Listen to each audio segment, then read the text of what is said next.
कोशिश करने वालों की कभी हार नहीं होती, कोशिश करने वालों की कभी हार नहीं होती। नन्ही चींटी दाना लेकर चढ़ती है, गिरती है, फिर चढ़ती है, फिर गिरती है, लेकिन आखिर उसकी मेहनत बेकार नहीं होती और कोशिश करने वालों की कभी हार नहीं होती। गुड मॉर्निंग दोस्तों, एग्री अड्डा जीकेपी के इस ऑनलाइन प्लेटफॉर्म पे आप सभी लोगों का स्वागत है। और हमने जैसा बताया कि कोशिश करने वालों की कभी हार नहीं होती, तो जी बिल्कुल, जो भी व्यक्ति या जो भी स्टूडेंट या जो भी व्यक्ति अपने जीवन में अपने लक्ष्य की प्राप्ति की तरफ कोशिश करता रहता है तो उसकी कभी हार नहीं होती, वह देर सवेर उसे मिलता ज़रूर है। ठीक है, तो इसलिए आप भी अपने यदि लक्ष्य यदि कोई लक्ष्य बनाया है तो उस लक्ष्य के प्रति आप एकाग्रचित हो करके थोड़ा थोड़ा मेहनत करते चलें, कोशिश करते चलें। यदि छोटी छोटी कोशिशें ही आपको एक दिन बहुत बड़ी सफलता को प्राप्त कराएगी, सफलता आपके कदमों को चूमेगी। दोस्तों, हम इस प्लेटफॉर्म के माध्यम से एग्रीकल्चर की पूरी सीरीज लेकर के चल रहे हैं। इसमें हमने विगत दिनों मिनरल न्यूट्रिशंस का चैप्टर समाप्त किया। अब आगे हम मैन्योर और फर्टिलाइज़र का चैप्टर आज देखेंगे। तो आइए हम स्टार्ट करते हैं मैन्योर और फर्टिलाइज़र। वीडियो के साथ अंत तक बने रहें और अपने बहुमूल्य फीडबैक ज़रूर दें दोस्तों। तो हम बात करते हैं कि manure and fertiliser. Manure and fertiliser, तो आपको पता होना चाहिए कि मैन्योर क्या है और फर्टिलाइज़र क्या है। मैन्योर क्या है एंड फर्टिलाइज़र क्या है। तो मैन्योर की हम बताएं, सिंपल सी पहले एक समझ लीजिए, उसके बाद हम डिफिनीशन भी बता देंगे। तो जैसे घरों में जो आपका जैसे सब्जी आप काटे, सब्जी का छिलका बच गया, उसको केला खाया, आप केला का छिलका, संतरा खाया छिलका, तो ये जो प्लांट वेस्ट हैं इसको प्लांट वेस्ट आप बोल सकते हैं। या पत्तियां गिर जाती हैं, यदि आप खेत में हैं तो पत्तियां गिरी होती हैं। घर पे यदि कैटल है, पशुएं हैं, तो उसे भी आप रख लेते हैं। उसका जो गोबर है यानी डंग बोलते हैं, यूरिन बोलते हैं, उनको यदि कलेक्ट करके आप जो मैन्योर बनाते हैं यानी जो आप खाद तैयार करते हैं, वही जो है वो मैन्योर कहल जाती है। उसके मतलब कि उसका काम क्या है, वो भी प्लांट्स को न्यूट्रिएंट सप्लाई करने का काम करता है। ठीक है, तो यही मैन्योर है। अब वही चीज़ जैसे यूरिया हो गया, डाई हो गया और पोटास का जो मतलब आते हैं पैकेट्स में, तो ये भी हमको न्यूट्रिएंट सप्लाई करने का काम करते हैं। लेकिन ये जो हैं वो केमिकली और इंडस्ट्रियली मैन्युफैक्चर होते हैं, यानी इंडस्ट्रियली ये मैन्युफैक्चर होते हैं। तो वो भी हमें वो न्यूट्रिएंट प्लांट्स को न्यूट्रिएंट प्रोवाइड करने का काम करते हैं, लेकिन उन्हें हम फर्टिलाइज़र करते हैं। तो ये बेसिक सा अंतर है कि जो मैन्योर होता है वो आप घर पे भी बना सकते हैं और फर्टिलाइज़र जो होता है वो हमेशा कंपनी में ही बनेगा। आप उसे घर पे, अब यूरिया आप घर पे नहीं बना सकते हैं, लेकिन अब कंपोस्ट हम अभी आगे बात करेंगे, तो आप घर पे भी आसानी से कंपोस्ट तैयार हो सकता है और किया भी जाता है। ठीक है, तो अब हम डिफिनीशन दे रहे हैं कि मैन्योर क्या होता है। तो मैन्योर आर, देखो plant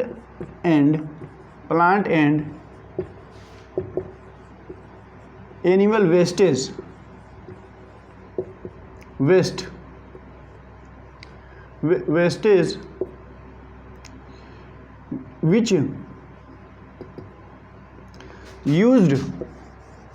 used to provide or supply mineral nutrients to crop or plant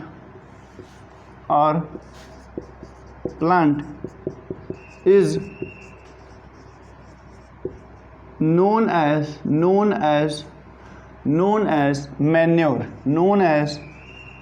manure.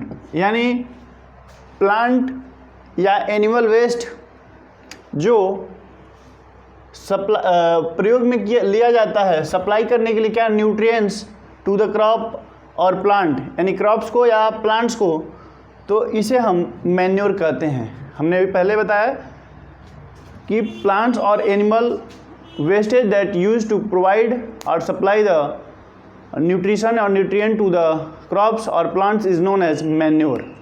Manure जो होता है वो उसे घर पे भी बनाया जा सकता है और फार्म पर भी प्रिपेयर किया जा सकता है, फार्म पर भी प्रिपेयर किया जा सकता है। लेकिन जब हम बात करते हैं, चलिए आइए देखिए फर्टिलाइज़र की, तो फर्टिलाइज़र दोस्तों घर पे या फार्म पे प्रिपेयर नहीं किया जा सकता है, यह इंडस्ट्रियली मैन्युफैक्चर्ड ही होता है, यह जो है वह इंडस्ट्रियली मैन्युफैक्चर्ड होता है। जैसे fertiliser,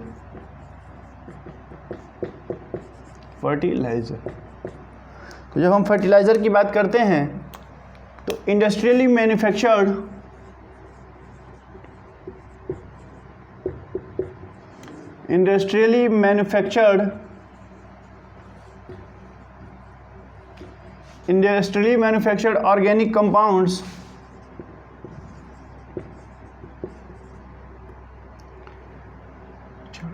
organic compounds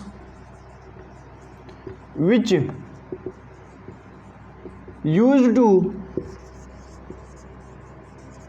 supply, organic और इनऑर्गेनिक हो सकते हैं, which used to supply plants nutrient is known as fertilizer। तो बेसिक सा अंतर आप लोग जानें कि मैन्योर जो होते हैं वह फार्म पे या घर पे भी बनाए जा सकते हैं, लेकिन यदि फर्टिलाइज़र है तो वो इंडस्ट्रियली मैन्युफैक्चर्ड होगा। ठीक है, तो अब हम आगे बात करते हैं कि मैन्योर कितनी प्रकार की हैं, कौन कौन सी हैं। जैसे आपने नाम सुना होगा फार्म यार्ड मैन्योर, यानी जो गोबर की खाद है। फिर कंपोस्ट खाद के बारे में आपने सुना होगा। फिर केचुए की खाद यानी वर्मी कंपोस्ट के बारे में सुना होगा। तो इन सब के बारे में आज हम बात करेंगे। तो चलिए देखते हैं कि मैन्योर में जो सबसे पहला मैन्योर है फार्म यार्ड मैन्योर यानी गोबर की खाद। तो जब हम गोबर की खाद बोलते हैं FYM यानी फार्म यार्ड मैन्योर,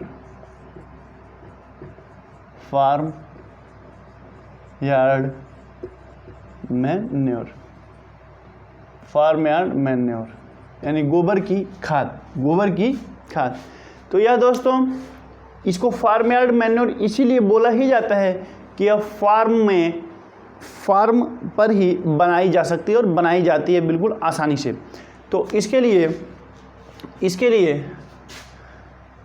देखिए, कहने का मतलब है कि डिस्क्रिप्टिव यदि बातें हम आपको बता रहे हैं तो आप केवल सुन लीजिए, डिस्क्रिप्टिव बातें आप केवल सुनिए, और यदि आप लिखना चाहें तो आप उसे लिख सकते हैं। तो हम आपको समझाने का प्रयास कर रहे हैं डिस्क्रिप्टिव में कि 7 या 8 मीटर लंबा, 1.5 से 2 मीटर यानी 7 to 8 मीटर लेंथ, फिर ब्रेथ जो होगा 1.5 से 2 मीटर, एंड डेप्थ जो होगा, यदि हम डेप्थ इसको हम मान लेते हैं तो ये जो डेप्थ होगा वह 1 मीटर होगा। 1 मीटर यदि हम डेप्थ ले लें तो ये इस प्रकार की एक क्यारी बनाई जाएगी या गड्ढा बनाया जाएगा, और उसमें जो यूरिन वेस्ट है, जो यूरिन है और जो उसका डंग है, उन सभी को इसमें प्रिजर्व किया जाएगा।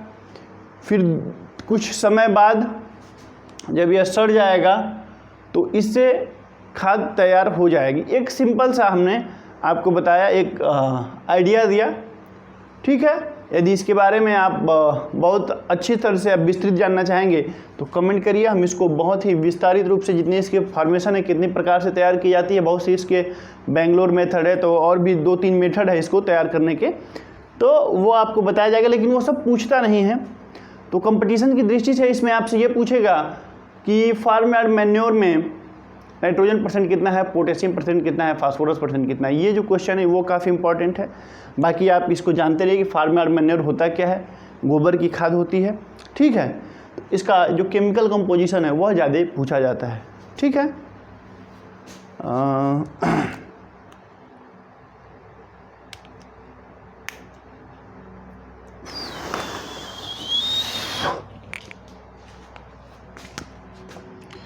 तो ये चीज़ हो गया आपका कि कैसे इसको प्रिपेयर करते हैं। और फिर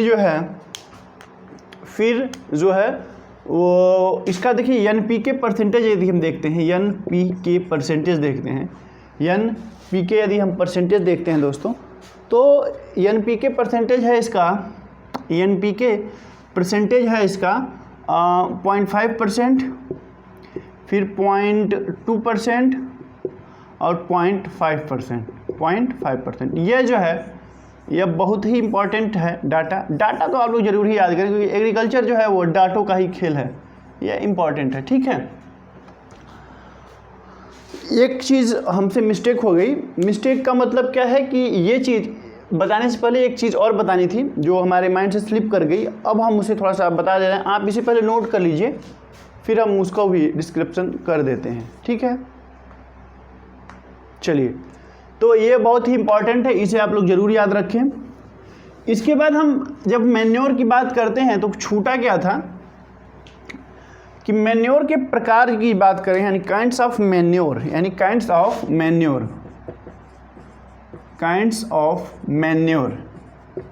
मैन्योर ये जो टॉपिक था वो हमसे छूट गया था। इसके बाद आपको FIM मादा और अन्य जो मैन्योर्स आते हैं। तो मैन्योर जो होते हैं वो 2 प्रकार के होते हैं, 2 प्रकार के। कितने प्रकार के? 2 प्रकार के। कौन से? बल्कि ऑर्गेनिक मैन्योर और कंसंट्रेटेड मैन्योर। बल्कि मैन्योर एंड कंसंट्रेटेड मैन्योर।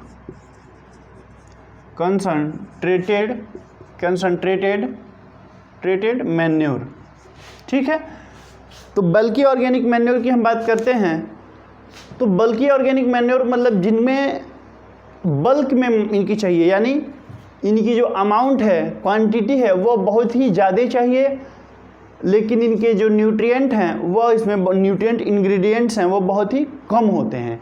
यानी न्यूट्रिएंट सप्लाई करने के लिए इनकी जो मात्रा है वो बहुत ही ज़्यादा चाहिए। जैसे हम अभी आपको बताए हैं कि जो FIM है, इसमें NPK का जो रेशियो हमने बताया है वो 0.5, 0.2 और 0.5 का रेशियो हमने आपको बताया है। तो इसका मतलब यह है दोस्तों कि यदि 100 kg आप गोबर की खाद या फार्म यार्ड मैन्योर डालते हैं तो उसमें 0.5 यानी 500 ग्राम से आधा kg आपको नाइट्रोजन मिलेगा, 0.2 यानी 200 ग्राम्स आपको पोटेशियम मिलेगा, और आधा kg यानी 0.5 kg या 500 ग्राम्स जो है वो फास्फोरस मिलेगा। तो सोचिए 100 किलोग्राम में आपको ओवरऑल यदि हम देखते हैं तो 1200 ग्राम आपको न्यूट्रिएंट्स मिल रहे हैं, जिसमें 500 ग्राम नाइट्रोजन मिलेगा, फास्फोरस मिलेगा 500 ग्राम और पोटेशियम 200 ग्राम मिलेगा। तो यह कितना अमाउंट्स में है वो, और न्यूट्रिएंट्स का जो रेशियो है वो, इस परिप्रेक्ष्य में हम इसको बल्कि ऑर्गेनिक मैन्योर की श्रेणी में रखते हैं। ठीक है, तो ये बल्कि ऑर्गेनिक मैन्योर हो गया। इसी तरह कंसंट्रेटेड ऑर्गेनिक मैन्योर की बात करें तो जो कंसंट्रेटेड ऑर्गेनिक मैन्योर होती हैं उनमें जो है वह परसेंटेज जो अवेलेबिलिटी है, यानी न्यूट्रिएंट पर जो अवेलेबिलिटी है वह जो होता है वह ज़्यादा होता है in comparison to farm yard manure. तो यही दोस्तों है फार्म यार्ड मैन्योर और बल्कि ऑर्गेनिक मैन्योर। तो बल्कि ऑर्गेनिक मैन्योर और कंसंट्रेटेड ऑर्गेनिक मैन्योर। तो कंसंट्रेटेड ऑर्गेनिक बल्कि ऑर्गेनिक मैन्योर में पहले आप FIM लिख लीजिए। एग्जाम्पल है, यह पूछा जाता है कि which of the following are the bulky organic manure. Compost है, फिर वर्मी कंपोस्ट है, फिर नाइट सॉइल है, फिर स्लज है, फिर सीवेज का जो है वो भी आते हैं। ये सब क्या है जो कि बल्कि ऑर्गेनिक मैन्योर के अंदर में आएंगे। फिर कंसंट्रेटेड ऑर्गेनिक जो आएंगे उसमें बोन मिल है, बोन मिल, फिर ब्लड मिल, फिर उसके बाद और जो है वो ऑयल केक्स आएंगे। ऑयल केक्स जो हैं वो भी इसके अंतर्गत आते हैं। यानी हम बात किए बल्कि ऑर्गेनिक मैन्योर हैं तो उसमें कौन कौन आएंगे, और कंसंट्रेटेड हैं तो उसमें कौन कौन से आएंगे। ये पॉइंट ही हमसे छूट गया था, तो हमने इसको कवर किया। इसे आप ज़रूर पहले उससे नोट करें। फिर फार्म यार्ड मैन्योर के बारे में आपको हमने बताया। फिर अब हम आपको कंपोस्ट और वर्मी कंपोस्ट के बारे में बताएंगे। तो चलिए अब हम बात करते हैं कंपोस्ट के बारे में। कंपोस्ट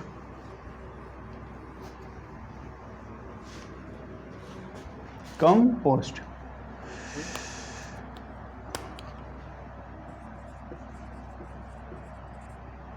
कंपोस्ट यदि हम इसको डिवाइड कर दें, यानी हिंदी में एक शब्द आता है संधि विच्छेद, तो क्या लिखोगे इसको? कम प्लस पोस्ट, मतलब फेसबुक और इंस्टाग्राम पे आओ और पोस्ट करो। और क्या करो? पोस्ट करो। यही करते हैं आप लोग ना दिन भर, फेसबुक और इंस्टा। तो सोशल मीडिया ठीक है, लेकिन बहुत ज़्यादा ना लत ना लगे। किसी भी चीज़ का यूज़ करना और लत लगना दोनों में अलग अलग बातें होती हैं। तो लत लगने से बचे, एंजॉय करते रहें, साथ में पढ़ाई भी ज़रूरी है। तो कंपोस्ट की हम बात करते हैं। तो कंपोस्ट और FIM में ये अंतर होता है कि ये जो फार्म यार्ड मैन्योर जो गोबर की खाद है वो एनिमल वेस्टेज से और उसके एक्सक्रेट्रा वगैरह से बनाया जाता है। फिर जब हम यदि कंपोस्ट की बात करते हैं तो यह जो है it is formed by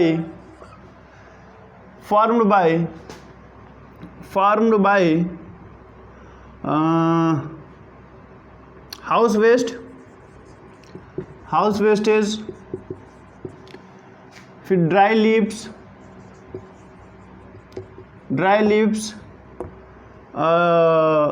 sugar cane dry leaves. तो इन सब चीज़ों से जो है वह क्या बनता है? फार्म यार्ड कंपोस्ट बनता है। यानी ये ऑर्गेनिक वेस्ट से, ये सारे ऑर्गेनिक वेस्ट हैं, इनके द्वारा यह बनता है कंपोस्ट। इसे हम फार्म कंपोस्ट कहते हैं। यदि आप इसे फार्म पर भी तैयार कर सकते हैं तो ये फार्म कंपोस्ट हो गया। इसमें जैसे पैडी स्ट्रॉ होता है जो धान का वो बन जाता है, पैडी स्ट्रॉ, ठीक है, स्ट्रॉ से भी मिलके। फिर उसके बाद जैसे मान लीजिए कोई वीड है, वीड का जो रिमेनेंट रह गया, ठीक है, जो अवशेष रह गए उससे भी, तो ये मिल करके कंपोस्ट बनते हैं, ठीक है। तो अब हम इसमें मेन बात करते हैं कि कंपोस्ट का परसेंटेज कितना होता है। कंपोस्ट में NPK परसेंटेज कितना होता है? NP और K, नाइट्रोजन, फास्फोरस और पोटेशियम का जो परसेंटेज है वह 0.5%, 0.15% और 0.5% होता है, 0.5%। तो इसमें भी वही सारी चीज़ें हैं। आप जैसा देख पा रहे होंगे कि कंपोस्ट और FIM में बहुत ज़्यादा मतलब कि वो न्यूट्रिएंट्स की अवेलेबिलिटी नहीं है, इसलिए इनकी जो आवश्यकता है वो बल्क में पड़ती है। तो इसे बल्कि ऑर्गेनिक मैन्योर कहा जाता है। फिर हम उसके बाद यदि करते हैं, फिर यदि हम उसके बाद नाइट सॉइल की बात कर लें, नाइट सॉइल की, तो यह जो है दोस्तों, यह जो है वह जो ह्यूमन एक्सक्रेट्रा जैसे यूरिन है और जो समझ रहे हैं आप ना, वही। तो ये जो है वह नाइट सॉइल कहा जाता है। इसमें भी काफ़ी अच्छी न्यूट्रिएंट्स की मात्रा पाई जाती है। जैसे NPK की यदि हम बोलें तो 5.5% NPK, N, फिर 4% P और K का जो परसेंटेज है वह लगभग 2% है। तो NPK में बात करें N, P और K तो 5.5, 4% और 2%। तो इसमें NPK पाया जाता है। और एक सीवेज वेस्ट की बात करें तो सीवेज वेस्ट का मतलब होता है कि जो सीवेज ट्रीटमेंट प्लांट्स होते हैं उनके द्वारा जो वेस्ट होता है, ऑर्गेनिक वेस्ट जो यूज किया जा सकता है, तो उनको यदि हम खेतों में गिराते हैं जो वह भी बल्कि ऑर्गेनिक मैन्योर का काम करते हैं। अब हम उसके बाद जो है वो सॉइल के बारे में बताएंगे कि कौन कौन से कंपोस्ट हैं। एक मिनट,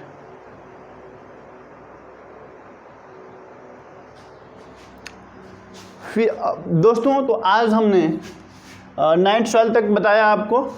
वीडियो ज़्यादा लंबी हो जाएगी, इसकी जो आगे की जो टॉपिक्स हैं, पॉइंट्स हैं, हम उसको अगली वीडियो में बताएंगे। तो उम्मीद करते हैं कि आपको समझ में आया होगा। कैसा लगा वीडियो, आप अपना बहुमूल्य फीडबैक जरूर दें। अच्छा लगे तो लाइक, शेयर और कमेंट करें, और ज़्यादा से ज़्यादा चैनल को हमारे सब्सक्राइब करें। Thanks to all of you दोस्तों, थैंक यू वेरी मच।